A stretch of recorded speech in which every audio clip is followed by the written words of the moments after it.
Hello viewers, and thank you once again for tuning in onto our show today. I'm your host Chef Andy, and today I've got an array of beautiful techniques to show you. We're going to be deboning a whole chicken, and we're going to be making chicken in a basket, and I'm also going to be pairing that with some fries. But before we get to that point, I'll proceed to introduce the ingredients before us today. So from the very front, you will require two teaspoons of cumin powder, 2 teaspoons of oregano dried, 2 teaspoons of paprika powder, 1 large tablespoon of ketchup, some soy sauce, and some salt for seasoning. You'll also require 1 whole chicken, about 3 potatoes to make your fries with, some all-purpose flour, about a cup, and also a cup of some breadcrumbs. You'll also require 1 whole egg, some water you'll need some water as well, some oil, some peppercorns to crush, and some milk. We're going to take a short break now, allowing you to grab your pens and papers, and we'll catch you after the very short break.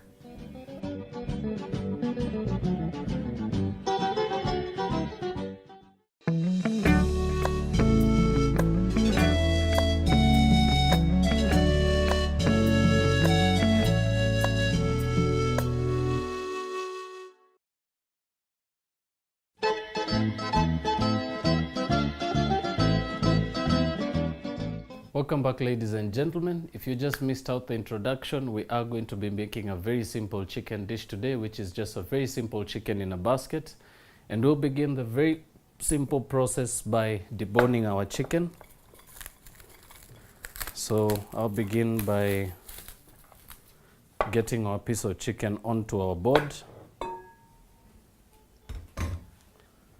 Now, very simply, very simple technique I like to use when deboning chicken, and especially for those of you who are not accustomed to buying whole chicken and or rather portioning this yourself, you may actually be able to get that beautiful simple hint today. So I'm going to start very simply by taking off the drumsticks. So very simply slice right between the skin there and the bone.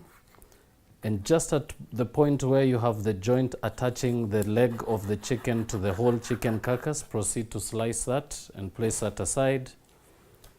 Proceed to do the same on the other end. Of course, always looking for the joint, and proceed to cut right where the joint meets the carcass. Set that aside as well. Now we're going to proceed to take off the breast. Very simple technique. Always begin by taking off your wings.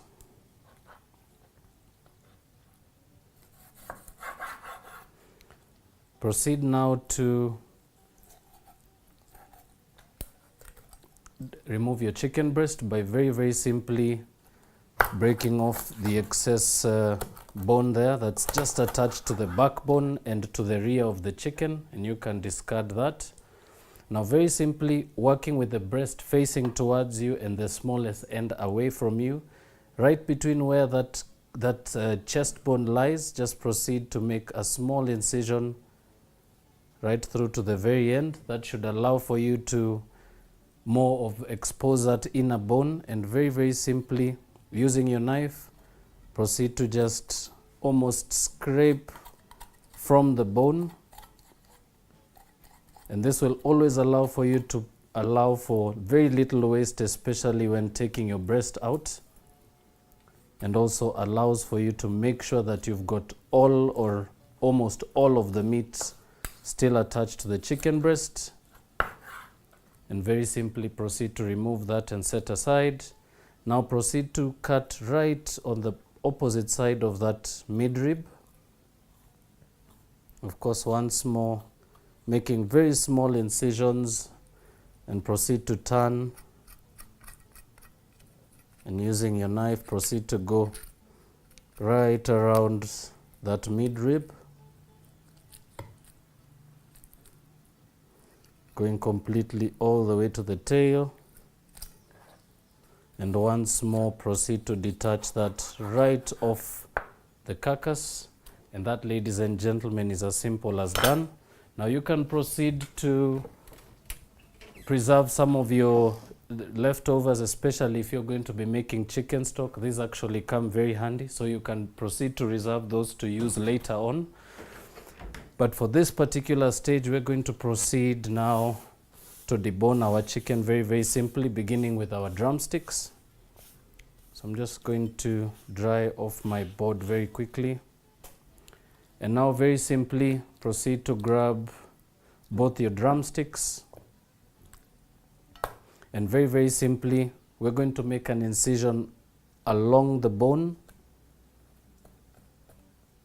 making of course sure that the bone always leads you when deboning, and just proceed to follow the bone right towards the end of the knuckle. Of course, using your very sharp knife to go right around the bone, and very gently proceed now to begin to expose the bone. Use your knife to proceed to remove, or rather detach, all the flesh that you can.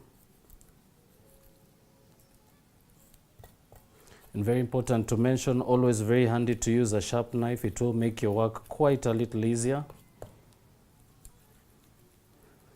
And now once you've got almost all your flesh off the bone completely, proceed to go round the bone with your knife. And that should allow for you to get a nice, beautiful cut of thigh with the bone completely detached. And now we proceed to do the same for the other piece. Once more, cutting along the bone. Remember, the bone will always guide you as to where to cut. So firstly from the center of your thigh bone, and then once more towards the bottom of your drumstick.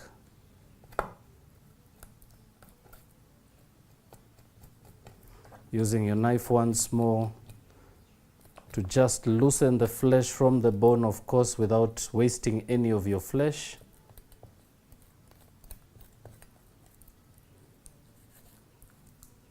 And once more proceed to detach the flesh from the bone. Of course, very much taking your time to do so. Remember, for those of you who may not have tried to do this before, it may actually be a little tricky when you begin, but remember, there are a lot of videos online that you can proceed to watch if this particular technique has not worked for you, and you should be able to debone your whole chicken very, very simply. So just to finish that off, proceed to go round your bone once more with your knife, using the tip of your sharp knife to detach the flesh from the bone. And once more, once done completely, proceed to detach from the knuckle bones. And you can also reserve those for probably making some chicken stock. And as you can see, you actually get a nice, beautiful piece of chicken thigh, boneless of course, and this is exactly what we were looking for. So we're just going to proceed to marinate our meat very, very quickly. So very, very simply, I'm just going to turn over my board, proceed to rinse my hands. Remember, very important to keep your hands clean when working with raw meat. Also, always allow for a bit of time to work with meat, and probably also make sure to never contaminate any of your raw meat with any of the ingredients that you will be working with. So very, very importantly, always get rid of those first. Now to the pot, to the big bowl, we're going to add our soy sauce. I'm also going to season with a bit of some salt, a bit of some oregano, and crush in some black peppercorns.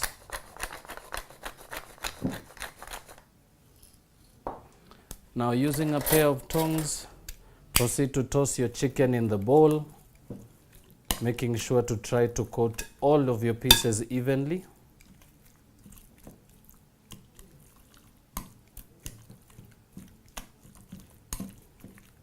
And you can proceed to do so for anywhere between 2 to 3 minutes, of course, tossing your chicken and also moving it around the bowl to make sure to really get all those beautiful flavors combined to your chicken. And once that is done, we're going to allow this to marinate very briefly in room temperature. So I'm just going to allow this to sit behind me for a very little while. And while we do so, we're going to proceed to chop up our potatoes. So with a clean knife, proceed to slice your potatoes. So very importantly, drain your water. And you can now proceed to slice your potatoes. Very simple technique I like to use. Take a small slice off one of the bottom ends of the potato, and it actually makes it very easy for you to proceed to slice that into some very thin, about a 1/4 inch slices.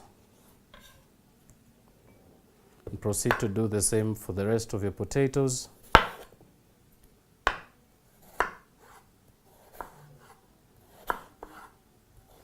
Now this will particularly give you a nice beautiful cut if you're particularly looking at making some matchstick fries. And this would particularly be very thin, probably the same kind that you will find at most of your takeout outlets out there in Nairobi.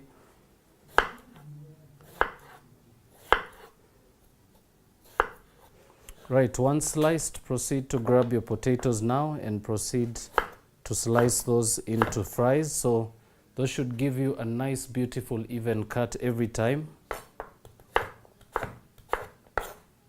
I'm just going to also pile up some of those pieces, make it a little faster also to chop.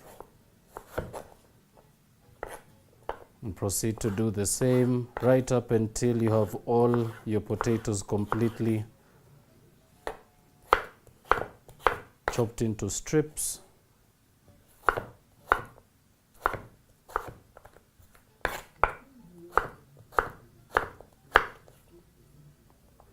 And very important to mention as well, at this stage you should actually have a pot of oil that's already ready on the heat, ready to go. So we're just going to discard the rest of those. And we are very simply going to move our potatoes into a pot of oil that's going on the side. So I'm actually going to start off by blanching this. So this is basically a technique of cooking your potatoes at about 160 degrees. That should allow for your potatoes to start cooking from the inside out. And very important to mention, particularly for those of you who may not actually be able to,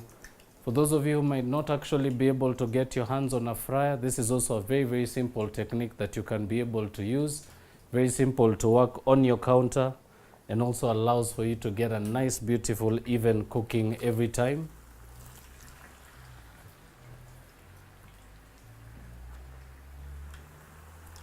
Right, so we're going to allow those to proceed to blanch. And while we do so, we're going to bring our attention back to our chicken. So I'm just going to give my board a quick wipe. Remember, very important to make sure you don't work with a wet board. You could actually slip and cut yourself. And now, next up, we're going to proceed to make our seasoned flour rather. So very simple technique. Proceed to pour in your flour onto a sieve. Remember, a sieve will always allow for you to get a nice a nice evenness to your flour. Also allows for you to remove any foreign bodies. So into that we've added our cumin powder. We're also going to add a small pinch of some paprika, and very importantly, beautiful pinch of salt. And all you're going to do now is proceed to sift your flour. And this always allows for you to also break down those lumps of seasoning, or those dry big lumps of paprika powder that may actually be reserved in your paprika pot. And very simply now proceed to use your fingertips to work through the top of the sieve, allowing for that bit of paprika to break down completely. Now you're going to just toss your flour very quickly in your bowl. And this should just allow for you to just get a nice even mix of your seasoning and your flour. And once that's done, proceed to lay that aside. And next up, we're going to make our bath. So very, very simple. We're going to make some egg wash as well. So proceed by cracking a whole egg into a separate bowl. Proceed to add about half a cup of milk. And proceed to whisk together.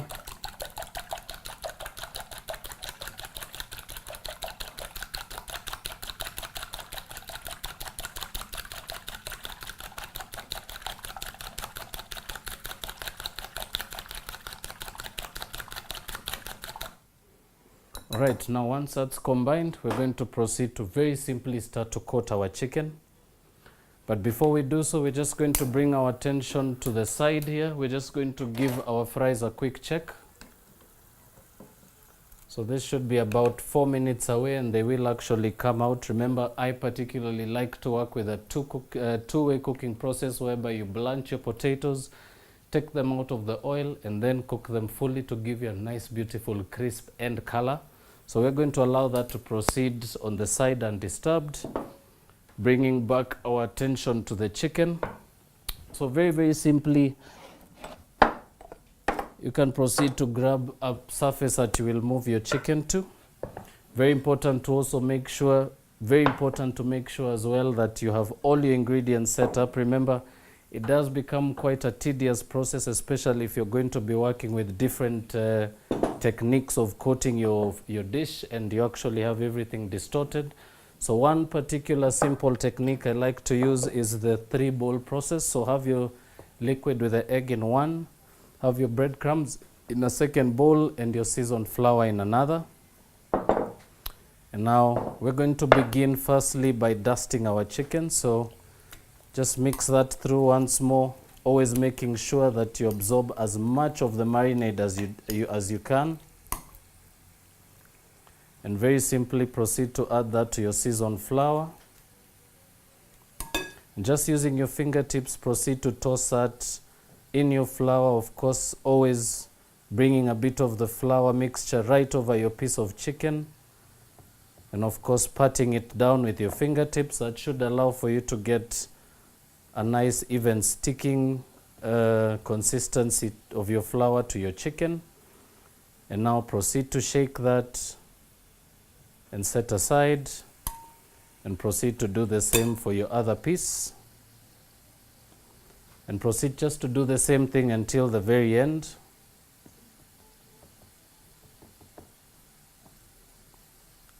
Very important to mention also, always give your piece of chicken a shake before taking it out. That always allows for you to not get too much flour that you may not actually require. And remember, this will actually be going into some hot oil. So remember, the more flour you have, the excess flour you have will actually get into your pot of oil and it will actually change the consistency, or it will actually also dirtify your oil. So very important to mention, always shake the excess flour off. It will make quite a big difference. Right, now on to the last and final piece.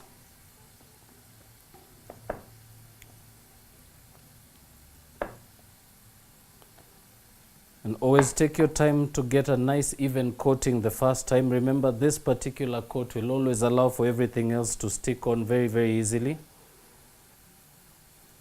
And once that's done, we can proceed to set those at the back very quickly. Now, very quickly, I'll bring your attention back to the potatoes. Now, these have already been blanching, so I'm going to turn off the heat at this stage, allowing for the oil to stop cooking, or rather heating a little further. And very simply, I'm just going to take those out with a slotted spoon. Very important to mention, if you don't have one of this, you can actually have any particular serrated spoon. And that's basically to allow for you to reduce the oil coming out of your pot. And we're just going to scoop those into a bowl and allow them to sit very briefly on the side.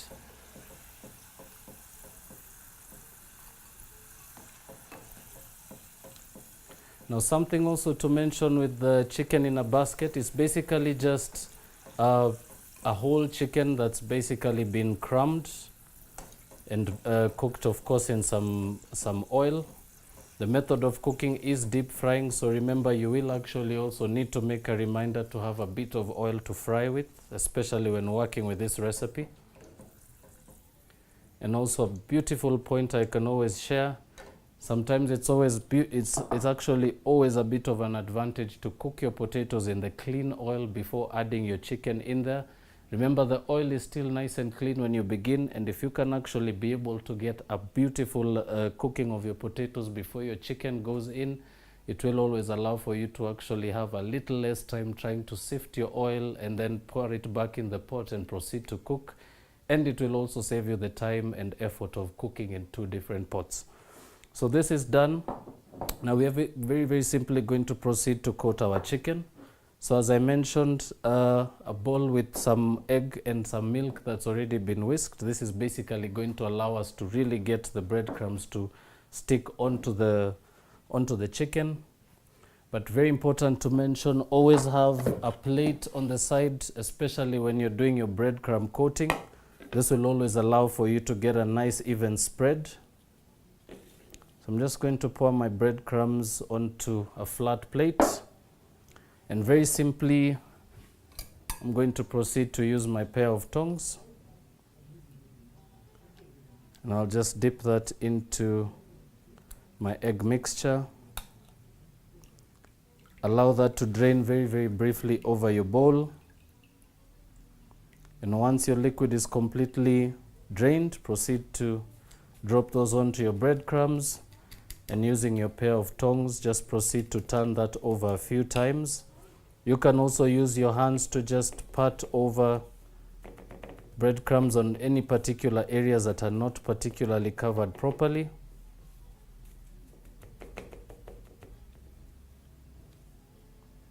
And you can lay those right over your board and proceed to do the same for the rest of your chicken.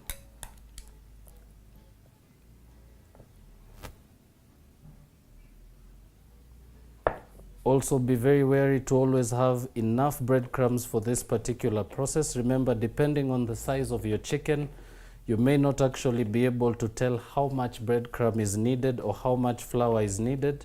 I would always say if the recipe calls for 1 cup, reserve 2, just to be on the safe side. And for those of you who may also be tempted to use a different kind of flour, remember, particularly for all-purpose flour, the gluten in it is what allows it to be a very good substitute for this particular process of cooking. But you can actually experiment with different flours out there. Remember, there's quite a few options out there, so do give it a try. And you can write back to us and give us an idea, or rather a small experience of how your basket in a chicken came out. Right, so just to finish off the second last piece, and as we mentioned earlier in the show, very important to take your time while doing so.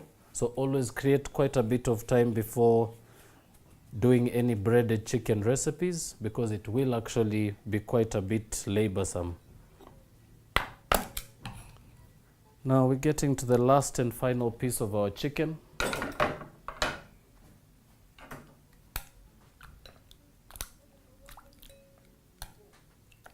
And now you may also notice that your plate has actually reduced quite a bit on breadcrumbs, so just proceed to add the last bit that was remaining. And once more, drain your chicken and add to your breadcrumbs and proceed to do as before.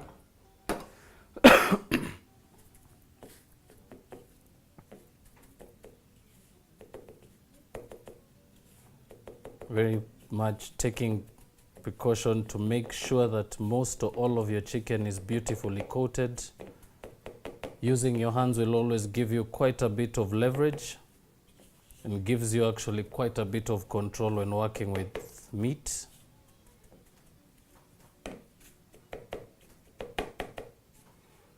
All right, so that is done, and this is now ready to go into the oil. But before we do so, we are going to take a very short break, allowing us to clean up the station. And when we come back, we will take you through the last process of cooking your breaded chicken. And I'll also give you some pointers on plating and different alternatives. So please don't touch that dial. We'll be right back.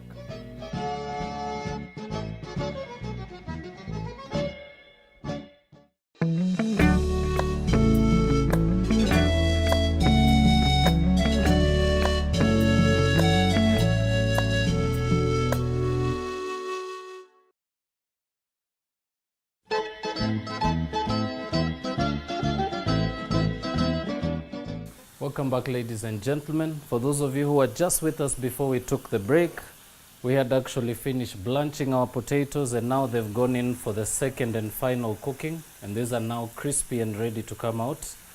And as you can be able to see from the cameras, a nice beautiful golden color every time. And even from the sound of the bowl, you can actually be able to hear the crispness of the potatoes. So I'm just going to proceed to take those out completely. And we're just simply going to season this, and they can go straight on a plate.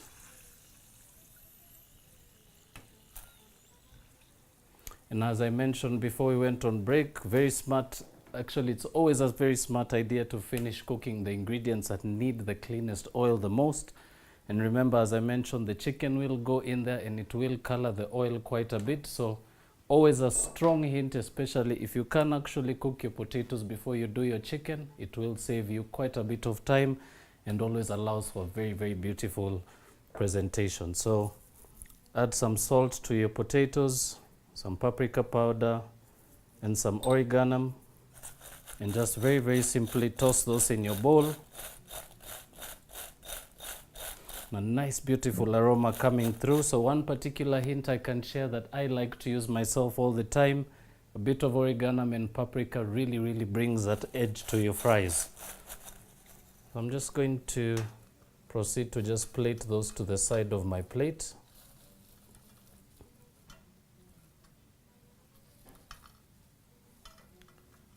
Alright, so potatoes done. Next up, we're going to proceed to fry our chicken. So I'm going to start with the breast pieces first. So piece number 1 into the oil. And second piece in as well. Now the reason why I particularly began with chicken breast, remember they are going to cook a little longer than the thighs that we deboned. And remember, due to the size and due to the fact they're still attached to that small wing bone, it will actually take a bit of time to cook that through. So I always like to start with my breast pieces first and finish with the thigh pieces last. Also, something important to mention, always have some kitchen towel ready to drain your chicken when it comes out of the oil. Remember, this always allows for you to get a little more of that excess oil completely out. So just going to proceed to toss those in the hot oil. Very handy to always move them around. Remember, it always allows for a nice even cooking consistency. And anywhere between the first 4 to 6 minutes, you should actually start to see that beautiful golden color coming through. But one particular beautiful checkpoint, especially when working with chicken, very handy tip I could mention, the chicken will actually always go into the oil and it will actually start to bubble quite a bit. But as you come to the last and final process or the last few minutes to cooking, you'll notice that your oil will continue to almost silently just drop in the consistency of that bubble. And it will actually get to a nice beautiful still point where you'll actually be able to know that your chicken is almost done. So as you can see, the bubbling has now reduced by half, but the chicken is still cooking. Just going to allow that to continue until it's golden brown. Some other suggestions I could mention as well. Remember, for those of you who are particularly not fond of, or rather you probably may be cooking for someone who's got quite a bit of problem with gluten, you can actually substitute all-purpose flour for maybe some maize flour. It also always gives a nice beautiful crunch, and it will also not alter the taste completely. You can also alternatively use potato flour, which is a very good option, or rice flour. Those are particularly good flours you can introduce to this particular recipe that don't have that much gluten, and it will actually not also be a problem to the people you serve your dish to. Another thing also to mention, for those of you who also may not be accustomed to using eggs, you can also avoid using eggs in your mixture and just proceed to use just some warm or some cold milk. It will actually not really deter the flavor or the consistency as well. Right, so our first pieces are almost done. Just going to toss those in the oil once more. And of course, always checking right next to the bone, particularly the bone part. Remember, a bone will actually give you quite a beautiful hint as to how far or how much more you need to cook your meat. Remember, the bone will particularly separate some flesh from the particular piece of chicken that you have in there. You will also now start to get a very, very golden color to your bone, which is always a very good confirmation that your chicken is cooked through. So these are now almost completely done.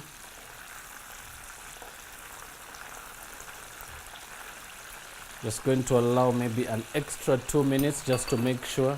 Remember, as I mentioned, 2 particular checkpoints for well-cooked chicken. Should actually be golden brown on the outside. It should also resemble or have a almost shrunken shape as compared to how it went in. So remember, your meat will always lose a bit of its size when it goes into some oil. So always be very, very wary to make sure that if you are expecting the chicken to look exactly the same, it may not come out exactly the same as it went in. Remember, there's always that allowance for some of that shrinkage. Right, so our first 2 pieces are done. Just going to grab my kitchen towel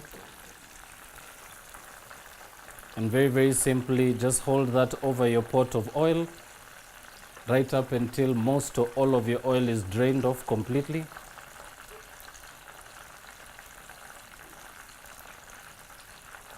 And proceed to move those onto your kitchen towel.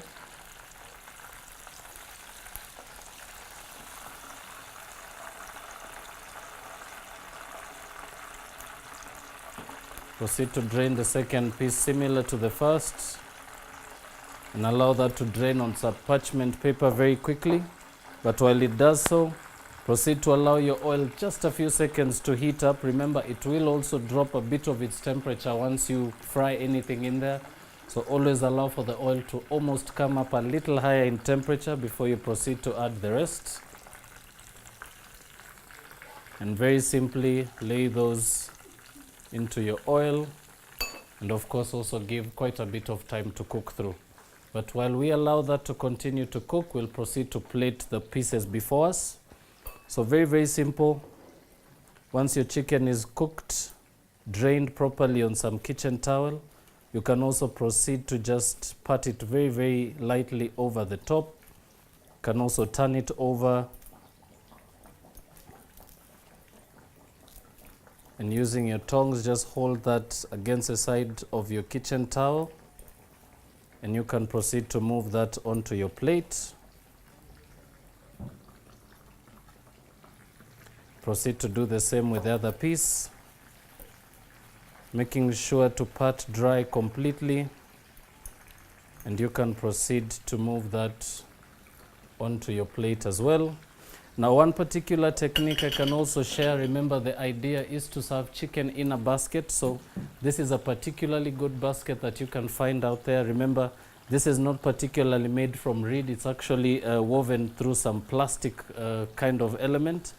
But it actually is a very, very good alternative to using a woven one. But if you can't particularly find this similar one, you can also work with a woven basket. Just be very sure to make sure to clean it well, because you may not actually know what was in it. But always, to be safer, always try and purchase one that has not had anything in it, so that it doesn't carry any contaminants to your food. And with that said and done, we've come to the last part of the show. Thank you once again for tuning in, and thank you once again for being part of the show this far.